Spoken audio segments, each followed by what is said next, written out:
O resultado que você ainda não tem está atrás da página que você ainda não leu. Bem-vindo, bem-vinda ao Clube da Mente de Ouro. Aqui a gente transforma a leitura em resultado. Hoje começamos o capítulo 1 do livro O Poder do Hábito, de Charles Duhigg. Esse é o ponto onde a mudança deixa de ser uma inspiração e vai começar a ser um método, tá? Se no livro Arrume Sua Cama eu te ensinei sobre disciplina e pequenas vitórias, agora no livro O Poder do Hábito eu vou te ensinar como a mente cria padrões automáticos que podem te aproximar ou te afastar da vida que você quer, tá? Bom, o livro é dividido em 3 partes, né? Hoje a gente começa a parte de número 1, que trata dos hábitos dos indivíduos, né? E dentro da parte 1, nós temos o capítulo 1. O capítulo 1 se chama O Loop do Hábito. Como os hábitos funcionam. Esse primeiro capítulo, ele vai mostrar como que os hábitos são criados, como que os hábitos podem ser transformados, e como que os hábitos podem definir o rumo da sua vida. Tá joia? Então, gente, esse capítulo, ele vai esclarecer, ele vai destrinchar o que é o loop do hábito, né? Loop. Quando a gente fala, nossa, eu tô num looping eterno, eu não saio desse ciclo, dessa rodinha de hamster, né? Então, o loop do hábito é um ciclo que vai explicar por que você repete o comportamento, mesmo quando você sabe que ele te prejudica. Você tá num ciclo, né? Num loop do hábito. Fica repetindo o comportamento que te prejudica. Você não quer, mas continua repetindo, repetindo e repetindo, né? Esse loop do hábito, ele é formado por 3 partes. A parte do gatilho, a parte da rotina e a parte da recompensa. Tá joia? Então, a gente vai começar a leitura e depois eu vou fazer as minhas considerações, vou soltar, né, os nossos bingos de milhões aí para vocês, né, que são aquelas frases-chave que eu sei que elas são tapas na cara, elas batem em você e não voltam para mim, elas batem e ficam aí, te batendo, né? Então vamos lá, e depois eu vou semear umas perguntas aí para vocês me responderem nos comentários, e é bom porque quando você escreve, responde para mim escrevendo, você tá pensando sobre isso, você tá raciocinando, tá? Porque às vezes quando você, vou responder para ela em pensamento, aí vem outro pensamento e atropela esse pensamento que você estava tendo. E quando você vê, você tá pensando na cor da roupa de fim de ano, né? No presente daquela madrinha que vai vir de fora, essas coisas. Então quando você escreve, você tá concentrado ali, naquele exercício, tá? É bom para você. É bom para você. Então vamos lá, capítulo 1, o loop do hábito. Como os hábitos funcionam. No outono de 1993, um homem que mudaria radicalmente muito do que pensamos sobre os hábitos, entrou num laboratório em San Diego para uma consulta previamente marcada. Era um senhor idoso, pouco mais de 1,80 m de altura, bem alinhado numa camisa azul de botão. Seus cabelos brancos espessos teriam causado inveja em muitos reencontros de 50 anos de formatura. A artrite o fazia mancar de leve enquanto percorria os corredores do laboratório, segurando a mão da mulher, andando devagar, como se receoso do que cada novo passo traria. Cerca de 1 ano antes, Eugene Pauli, ou EP, como ele ficaria conhecido na literatura médica, estava em sua casa em Playa del Rey, preparando-se para o jantar, quando a sua mulher mencionou que o filho deles, Michael, estava vindo visitá-los. Quem é Michael? Perguntou Eugene. Seu filho, disse a mulher Beverly. Aquele que nós criamos, sabe? Eugene olhou para ela com um olhar vazio. De quem você está falando? Perguntou. No dia seguinte, ele começou a vomitar e se contorcer de cólica abdominal. Dentro de 24 horas, sua desidratação estava tão grave que Beverly, em pânico, o levou ao pronto-socorro. Sua temperatura começou a subir, atingindo 40 graus, enquanto ele transpirava, formando uma mancha amarela de suor nos lençóis do hospital. Ele ficou delirante, depois violento, gritando e empurrando, quando as enfermeiras tentavam dar uma injeção intravenosa em seu braço. Só depois de sedá-lo é que um médico conseguiu cravar uma agulha comprida entre duas vértebras da base de sua coluna e extrair umas poucas gotas de líquido cefalorraquidiano. O médico que realizou o procedimento percebeu na mesma hora que havia um problema. O fluido ao redor do cérebro e dos nervos espinhais é uma barreira contra infecções e ferimentos. Em indivíduos saudáveis, ele é translúcido e corre rapidamente, movendo-se num fluxo quase sedoso através de uma agulha. A amostra da coluna de Eugene era turva e pingava devagar, como se estivesse cheia de sujeira microscópica. Quando os resultados voltaram do laboratório, os médicos de Eugene descobriram por que ele estava doente. Ele estava sofrendo de encefalite viral, uma doença relativamente comum, que causa feridas, bolhas e infecções leves na pele.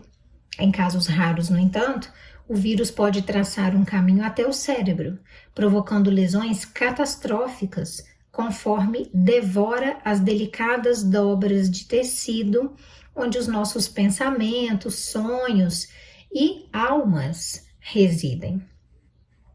Os médicos de Eugene disseram a Beverly que não havia nada que eles pudessem fazer para reverter o estrago já feito. Porém, uma grande dose de medicamentos antivirais talvez evitasse que o vírus se espalhasse. Eugene entrou em coma e durante 10 dias esteve à beira da morte. Aos poucos, conforme as drogas foram combatendo a doença, sua febre baixou e o vírus desapareceu. Quando ele finalmente acordou, estava fraco e desorientado e não conseguia engolir direito. Não conseguia formar frases e às vezes ficava ofegante, como se tivesse esquecido momentaneamente como se respira. Mas ele estava vivo. Por fim, Eugene estava bem o bastante para passar por uma bateria de testes. Os médicos ficaram surpresos ao descobrir que o seu corpo, incluindo o seu sistema nervoso, parecia em boa parte ileso. Ele conseguia mexer os membros e reagia a sons e luzes. Tomografias cerebrais, no entanto, revelaram sombras nefastas próximas do centro de seu cérebro. O vírus destruíra um trecho oval de tecido perto de onde o crânio encontrava a coluna vertebral. Talvez ele não seja mais a pessoa que você lembra, um dos médicos avisou a Beverly. Você precisa estar preparada caso o seu marido não exista mais. Eugene foi transferido para outra ala do hospital. Dentro de uma semana já engolia com facilidade. Mais outra semana e ele começou a falar normalmente, pedindo gelatina e sal, mudando de canal na televisão e reclamando das novelas chatas. Quando foi enviado a um centro de reabilitação 5 semanas depois, Eugene andava pelos corredores e oferecia aos enfermeiros conselhos não solicitados sobre os seus planos para o fim de semana. Acho que nunca vi alguém voltar desse jeito, um médico disse a Beverly. Não quero alimentar suas esperanças, mas isso é surpreendente. Beverly, no entanto, continuava preocupada. Na clínica de reabilitação, ficou claro que a doença havia alterado seu marido de modos perturbadores. Por exemplo, Eugene era incapaz de lembrar que dia da semana era. ou os nomes de seus médicos e enfermeiros, por mais vezes que eles se apresentassem. Por que eles não param de me fazer todas essas perguntas? Ele perguntou a Beverly um dia, depois que o médico saiu de seu quarto. Quando finalmente voltou para casa, as coisas ficaram ainda mais estranhas. Eugene não parecia se lembrar dos amigos deles. Tinha dificuldade de acompanhar as conversas. Às vezes de manhã, saía da cama, andava até a cozinha, fritava bacon e ovos para comer, depois voltava para debaixo das cobertas e ligava o rádio. 40 minutos depois, fazia a mesma coisa. Levantava, fritava bacon e ovos, voltava para a cama e mexia no rádio. Depois fazia tudo de novo. Assustada, Beverly procurou a ajuda de especialistas, entre os quais um pesquisador da Universidade da Califórnia em San Diego, especializado em perda de memória. E foi assim que, num dia ensolarado de outono, Beverly e Eugene se viram num prédio indistinto no campus da universidade, lentamente caminhando de mãos dadas por um corredor. Eles foram conduzidos a uma pequena sala de exames. Eugene começou a conversar com uma moça que estava usando um computador. Trabalhei com eletrônica ao longo dos anos e fico impressionado com tudo isso, ele disse, apontando para a máquina em que ela estava digitando. Quando eu era mais novo, essa coisa teria sido instalada em 2 suportes de 1,80 m, ocupando essa sala inteira. A mulher continuou digitando e Eugene deu uma risadinha. Isso é incrível! Todos esses circuitos impressos e diodos e triodos. Na época em que eu trabalhava com eletrônica, teria 2 suportes de 1,80 m segurando essa coisa. Repetindo, né, gente? Um cientista entrou na sala e se apresentou. Perguntou a Eugene que idade ele tinha. Vejamos, 59 ou 60? Eugene respondeu. Ele tinha 71 anos. Os cientistas começaram a digitar no computador. Eugene sorriu e apontou para a máquina. Isso é mesmo formidável, ele disse. Sabe, quando eu trabalhava com eletrônica, teria 2 suportes de 1,80 m segurando essa coisa. O cientista era Larry Squire, 52 anos, um professor que passara as últimas 3 décadas estudando a neuroanatomia da memória. Sua especialidade era explorar como o cérebro armazena acontecimentos.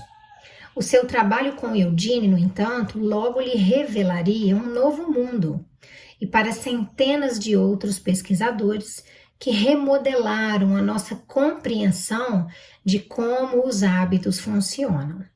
Acompanha comigo, gente, a leitura, Os estudos de Squire mostrariam que, mesmo alguém incapaz de lembrar a sua própria idade ou de quase qualquer outra coisa, pode desenvolver hábitos que parecem inconcebivelmente complexos. Até você perceber que todo mundo depende de processos neurológicos semelhantes todos os dias. A pesquisa dele e dos outros ajudaria a revelar os mecanismos subconscientes que impactam as inúmeras escolhas que parecem ser fruto de um pensamento racional, mas na verdade não são. São influenciadas por impulsos que a maioria de nós mal reconhece ou compreende. Então a gente acha que racionalmente a gente está escolhendo tudo que a gente faz, e não é assim. Quando Squire conheceu Eugene, já fazia semanas que ele vinha estudando imagens de seu cérebro. Os exames indicavam que quase toda a lesão dentro do crânio de Eugene se limitava a uma área de 5 centímetros, perto do centro da cabeça. O vírus destruíra quase inteiramente o seu lobo temporal medial, uma faixa de células que os cientistas suspeitavam ser responsável por todo tipo de tarefa cognitiva, tais como a lembrança do passado e a regulação de algumas emoções. A totalidade da destruição não surpreendeu Squire. A encefalite viral consome tecido com uma precisão cruel, quase cirúrgica. O que o deixou chocado era como as imagens pareciam familiares. 30 anos antes, quando ele era doutorando no MIT, Squire trabalhara junto com um grupo que estudava um homem conhecido como HM, um dos pacientes mais famosos da história da medicina. Quando HM, o seu nome verdadeiro era Henry Molaison, mas os cientistas protegeram a sua identidade ao longo de toda a sua vida. Então, quando Henry tinha 7 anos, ele foi atropelado por uma bicicleta e caiu, batendo a cabeça com força. Logo em seguida, ele passou a ter ataques epiléticos e começou a desmaiar. Aos 16 anos, ele teve a sua primeira crise tônico-clônica, o tipo de convulsão que afeta o cérebro inteiro. Em pouco tempo, ele estava perdendo a consciência até 10 vezes por dia. Quando completou 27 anos, Henry estava desesperado. Os medicamentos anticonvulsivos não tinham ajudado. Ele era inteligente, mas não conseguia permanecer no emprego. Ainda morava com os pais. Henry queria levar uma vida normal. Por isso procurou a ajuda de um médico cuja tolerância com experimentos era maior que o seu medo de cometer um erro médico. Estudos haviam sugerido que uma área do cérebro chamada hipocampo talvez exercesse um papel nos ataques epiléticos. Quando o médico propôs fazer uma incisão na cabeça de Henry, levantar a seção frontal de seu cérebro e com um pequeno canudo sugar de dentro de seu crânio o hipocampo e parte do tecido ao redor, Henry deu o seu consentimento. A cirurgia aconteceu em 1953 e quando Henry se recuperou, os seus ataques epiléticos diminuíram. Quase de imediato, no entanto, ficou claro que o seu cérebro tinha sido alterado radicalmente. Henry sabia seu nome e que sua mãe era irlandesa. Lembrava da queda da Bolsa de 1929 e de noticiários sobre a invasão da Normandia. Mas quase tudo que veio depois, todas as lembranças, experiências e esforços da maior parte da década antes da cirurgia, tinha sido apagado. Quando um médico começou a testar a memória de Henry, mostrando-lhe cartas de baralho e listas de números, ele descobriu que Henry era incapaz de reter qualquer informação nova por mais de 20 segundos. Desde o dia de sua cirurgia até sua morte em 2008, cada pessoa que Henry encontrava, cada música que ouvia, cada sala em que entrava, era uma experiência completamente nova. O seu cérebro tinha congelado no tempo. Todo dia ele ficava perplexo com o fato de que alguém podia mudar o canal de televisão apontando um retângulo preto de plástico para a tela. O controle remoto, né, gente? Ele se apresentava repetidamente para os médicos e enfermeiras, dezenas de vezes por dia. Eu adorava aprender sobre Henry, pois a memória parecia um jeito tão palpável e instigante de estudar o cérebro. Dr. Squire me disse: eu cresci em Ohio e ainda lembro na primeira série da minha professora distribuindo gizes de cera para todo mundo. E comecei a misturar todas as cores para ver se ia dar preto. Por que guardei essa memória, mas não consigo lembrar o rosto da professora? Por que o meu cérebro decide que uma memória é mais importante que outra? Quando Squire recebeu as imagens do cérebro de Eugene, ficou espantado com a semelhança entre aquele cérebro e o de Henry. Havia pedaços vazios do tamanho de nozes no meio da cabeça de ambos. A memória de Eugene, assim como a memória de Henry, tinha sido removida. De maneiras diferentes, mas ambas tinham sido removidas. Conforme Squire começou a examinar Eugene, no entanto, ele viu que aquele paciente era diferente de Henry. em alguns aspectos cruciais.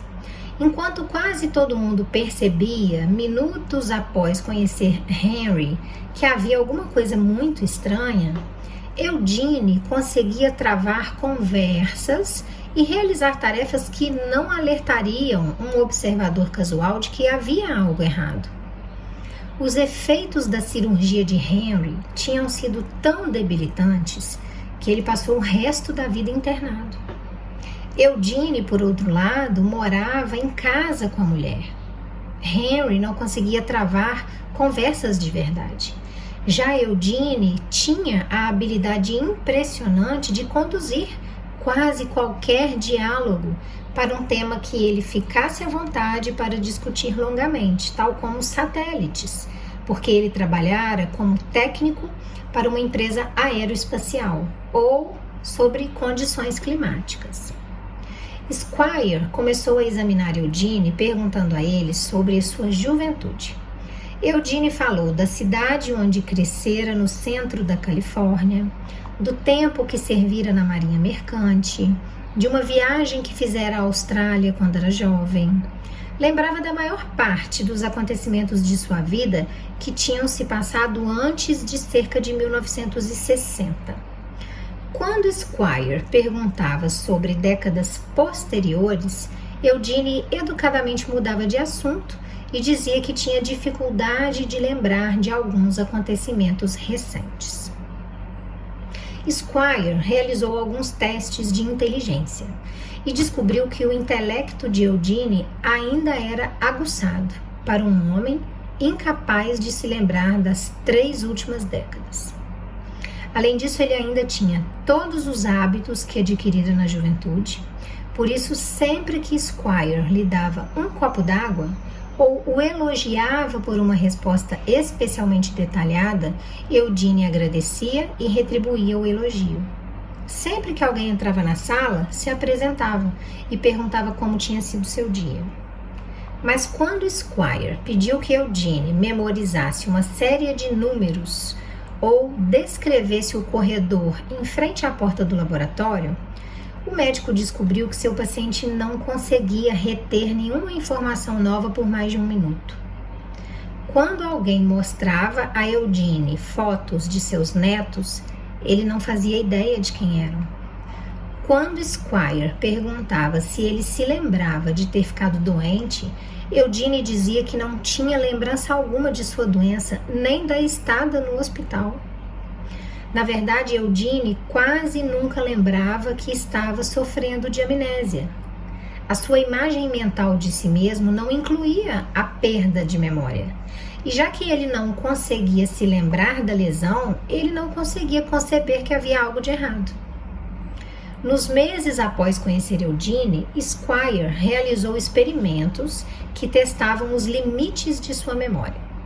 A essa altura, Eugene e Beverly tinham se mudado de Playa del Rey para San Diego para ficar mais perto da filha, e Squire muitas vezes os visitava para fazer exames. Um dia, Squire pediu que Eugene esboçasse uma planta de sua casa.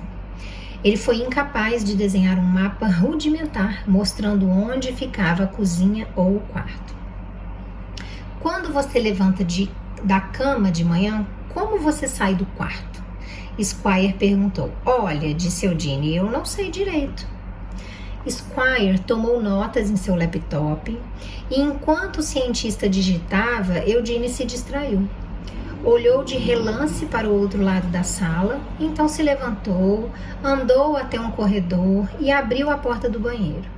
Uns poucos minutos depois, Squire ouviu a descarga, a torneira aberta e Eugene, enxugando as mãos nas calças, voltou para a sala e sentou-se outra vez na cadeira ao lado de Squire. Esperou pacientemente pela próxima pergunta. Na época, ninguém se perguntou como um homem incapaz de desenhar um mapa de sua própria casa conseguia achar o banheiro sem hesitação. Mas essa pergunta e outras parecidas acabariam levando a uma série de descobertas que transformaram a nossa compreensão do poder dos hábitos. Isso ajudaria a deflagrar uma revolução científica que hoje envolve centenas de pesquisadores que estão aprendendo pela primeira vez a entender todos os hábitos que influenciam as nossas vidas.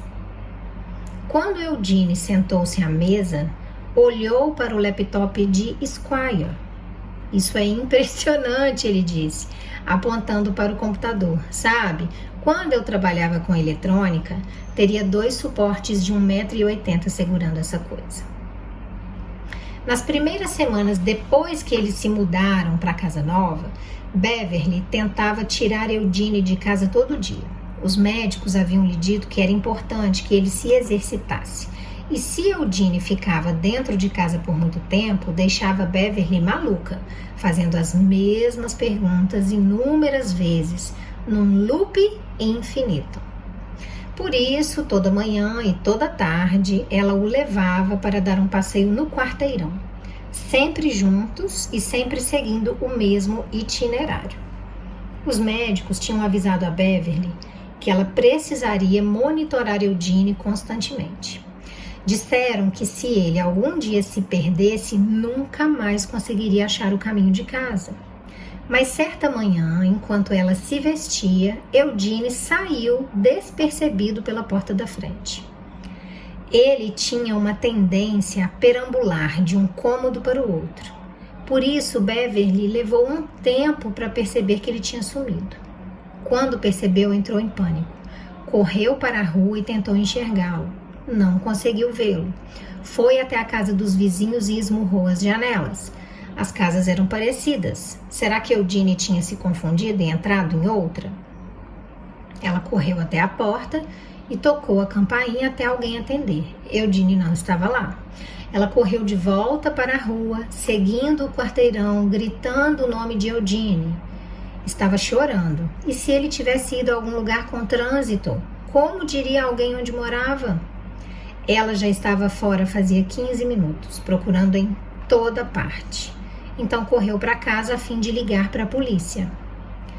Quando ela entrou afoita pela porta, encontrou Eugene na sala, sentado em frente à televisão assistindo ao History Channel. As lágrimas dela o deixaram confuso. Ele disse que não lembrava de ter saído, não sabia onde estivera e não conseguia entender por que ela estava tão perturbada. Então Beverly viu uma pilha de pinhas na mesa, como as que vira no quintal de um vizinho mais adiante na rua. Ela se aproximou e olhou as mãos de Eugene. Seus dedos estavam melados de seiva. Foi então que ela se deu conta de que Eugene tinha saído sozinho para caminhar. Ele tinha andado até o final da rua e catado alguns souvenirs e achara o caminho de casa. Ou seja, gente, ela percebeu que ele fez o que ela fazia com ele todo dia de manhã e de tarde. Ele simplesmente chegou o horário de fazer, ele não lembrou dela, né? Mas ele saiu sozinho, fez o itinerário e voltou. Em pouco tempo, Eugene estava saindo para caminhar toda manhã. Beverly tentava impedi-lo, mas era inútil. Mesmo se eu falasse para ele ficar em casa, uns poucos minutos depois ele não lembrava mais. Ela me disse: eu o segui algumas vezes para garantir que ele não ia se perder, mas ele sempre voltava, são e salvo. Às vezes voltava com pinhas ou pedras. Uma vez voltou com uma carteira, outra com um cachorro. Nunca se lembrava de onde essas coisas tinham vindo. Com o cachorro é ótimo, né? Quando Squire e seus assistentes ficaram sabendo dessas caminhadas, começaram a suspeitar que estava acontecendo alguma coisa dentro da cabeça de Eugene que não tinha nada a ver com a sua memória consciente. Então, projetaram um experimento. Uma assistente de Squire visitou a casa um dia e pediu que Eugene desenhasse um mapa do quarteirão onde ele morava. Ele não conseguiu. Mas onde a casa dele estava situada na rua? Ela perguntou. Ele desenhou um pouquinho, depois se esqueceu da tarefa. Ela pediu que ele apontasse qual porta dava para a cozinha. Eudine olhou o cômodo à sua volta, disse que não sabia. Ela perguntou a Eudine o que ele faria se estivesse com fome.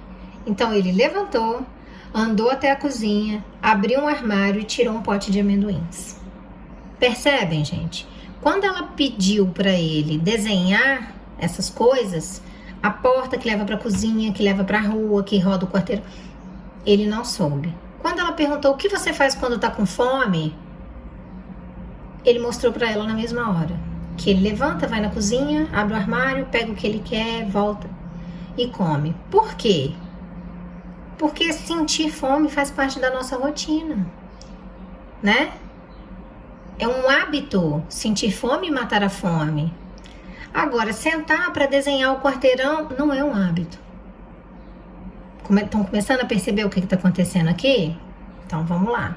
Eu não vou dar esse bingo todo junto, não. Vamos juntos aqui na leitura. Mais tarde naquela semana, um visitante acompanhou Eudine em sua caminhada diária. Eles andaram por cerca de 15 minutos, pela eterna primavera do sul da Califórnia, com o ar carregado do cheiro de buganvílias. Eudine não falou muito, mas sempre guiava o caminho e parecia saber aonde estava indo. Nunca pedia informações. Quando eles dobraram a esquina perto da casa dele, o visitante perguntou a Eudine onde ele morava. Não sei exatamente, ele respondeu. Então ele seguiu pela sua calçada, abriu sua porta da frente, entrou na sala e ligou a televisão. De novo, gente, tá vendo? Se eu parar e perguntar para ele onde ele mora, ele não sabe. Mas ele simplesmente, já é o hábito dele fazer essa caminhada. Ele simplesmente entrou dentro de casa. Ele não sabe, mas sabe, né? Ficou claro para Squire que Eudine estava absorvendo informações novas. Afinal, gente, ele começou essa caminhada depois que ele teve essa doença e se mudou para outra cidade para morar mais perto da filha, né? Vamos lembrar disso. Mas onde dentro de seu cérebro estavam morando essas informações novas? Como alguém podia achar um pote de amendoins quando não sabia dizer onde ficava a cozinha? Ou achar o caminho de casa quando não fazia ideia de qual casa era a sua? Como Squire se perguntou, os novos padrões comportamentais estavam se formando dentro do cérebro avariado de Eudine. Gente, o capítulo não termina aí, é isso mesmo, ele termina no meio da história, só pra gente ficar #ansioso, né?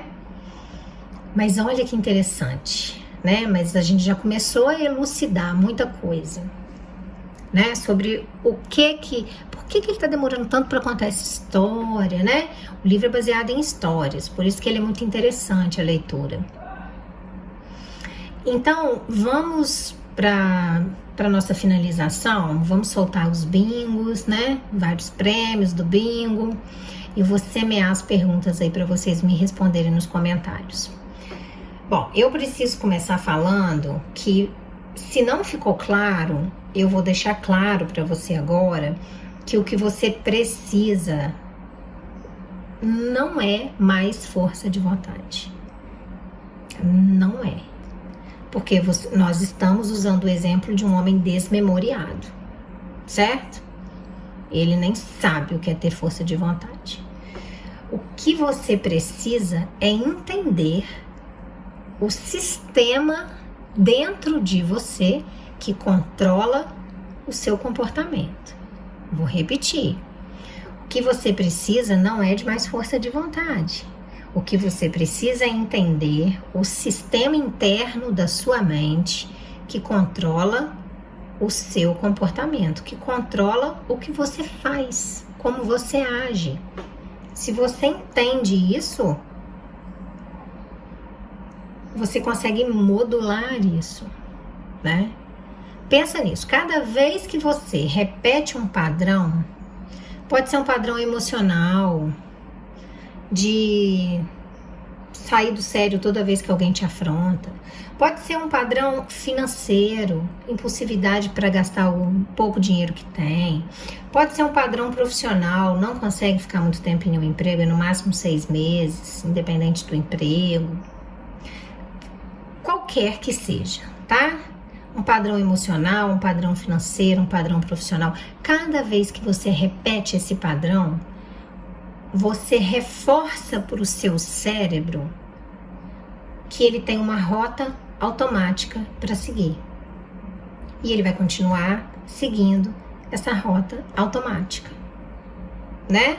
Porque se sempre que eu ganho um dinheirinho a mais, eu vou lá e gasto impulsivamente no mesmo momento, o próximo dinheirinho que chegar, você já sabe o que vai acontecer, você vai gastar de novo.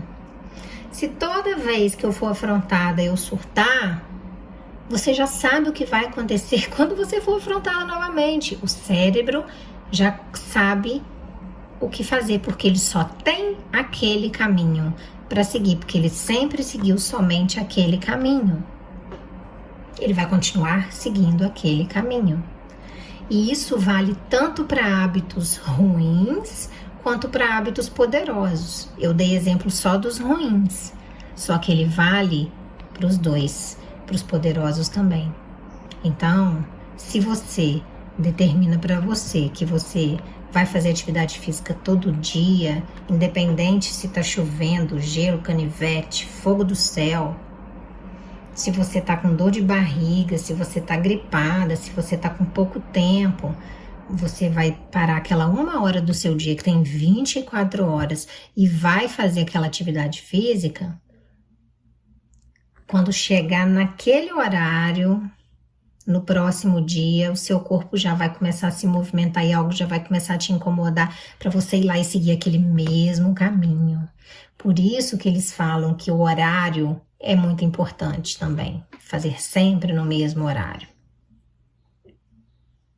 Então, isso vale, a rota automática que o cérebro segue, vale tanto para hábitos ruins quanto para hábitos poderosos. Bingo, gente. Bingo de milhões, né? Esse foi bingo de milhões. E aí eu quero saber de você. Você tem repetido padrões que te fazem crescer, que são poderosos? Ou você tem repetido padrões que te prendem a uma vida pobre? Escreve aí para mim. Também quero saber quais hábitos te mantêm pobre. Quais hábitos você precisa criar? Quais hábitos têm que ser novos na sua vida para você começar a enriquecer na mente e no bolso? Você sabe essa resposta? Escreve o que você pensa aí para mim. E se em vez de você lutar contra aquele velho hábito que você tem, né, rota automática do cérebro, você redesenhasse esse velho hábito para que ele comece a trabalhar a seu favor? Em vez de você ficar brigando com ele, você remodelasse ele para que ele se tornasse um bom hábito e ele trabalhasse para você e não você ficasse escravo dele. O que poderia acontecer? Escreve aí para mim também embaixo nos comentários, né? Essas perguntas são para a cabeça fazer puff, tá? Gente, entende uma coisa, quando você muda um hábito, você muda um sistema interno. Porque você já quebrou o loop daquele sistema. Aquele sistema não é mais 1 mais 1 todo dia, 1 mais 1 todo dia, 1 mais 1 todo dia. Se você quebrou um hábito, ele vai ser 1 mais alguma coisa diferente que não era o 1. Opa, não é mais o mesmo sistema. Mudou. Então mudou o sistema todo. Porque você mudou um hábito. Aquele sistema se transformou em outro sistema. E é aí que a transformação fica sustentável. Bingo, gente, esse é muito bingo. E ele é autoexplicativo, acho que eu não preciso explicar de novo, né? Mudou um hábito, conseguiu mudar o sistema interno. Só quando você muda o sistema interno, que vem através da mudança de um hábito, é que essa transformação, ela não é momentânea, ela não é só hoje, ela não é só essa semana, ela se torna sustentável. Você não vai mudar a sua vida de uma vez, não vai, você não consegue. O que você muda é um hábito por vez, um hábito de cada vez. Sabe aquela coisa que a gente fala, não consigo fazer duas coisas ao mesmo tempo? Ótimo, é esse o raciocínio.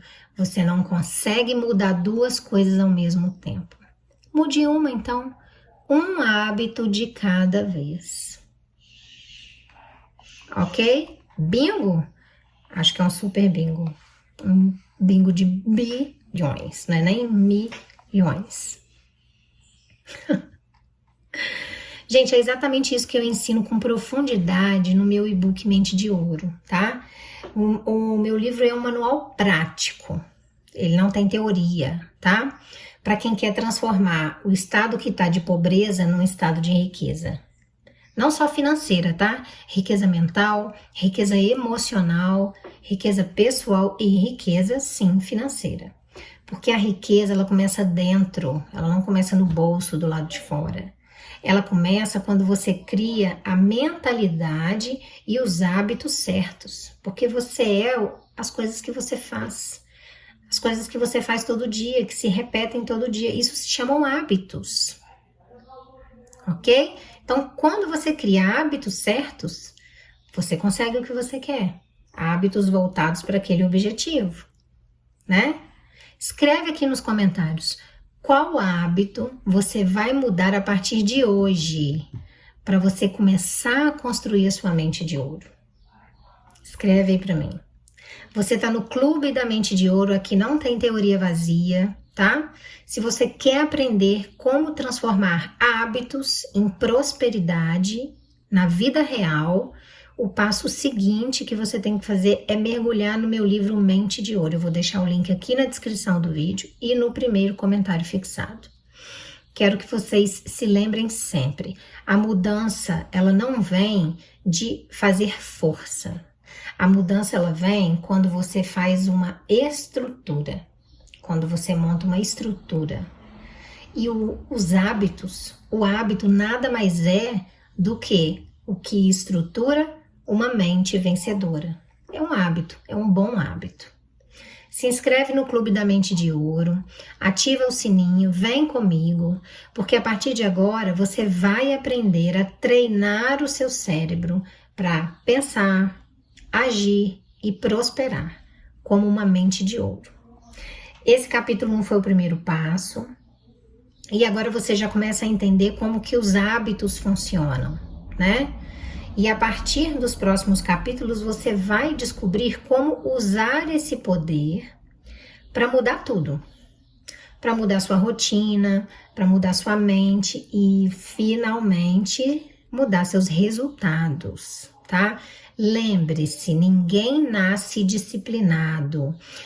A pessoa se transforma quando ela aprende a dominar os seus hábitos, tá? Você pode nascer feio ou nascer bonito, você pode nascer magro ou nascer gordo, mas você não nasce disciplinado. Você se transforma quando você aprende a dominar os seus hábitos. Você está no Clube da Mente de Ouro, porque o resultado que você ainda não tem, porque você vai ter, está atrás do hábito que você ainda não transformou, porque você vai transformar. Um beijo no coração de vocês.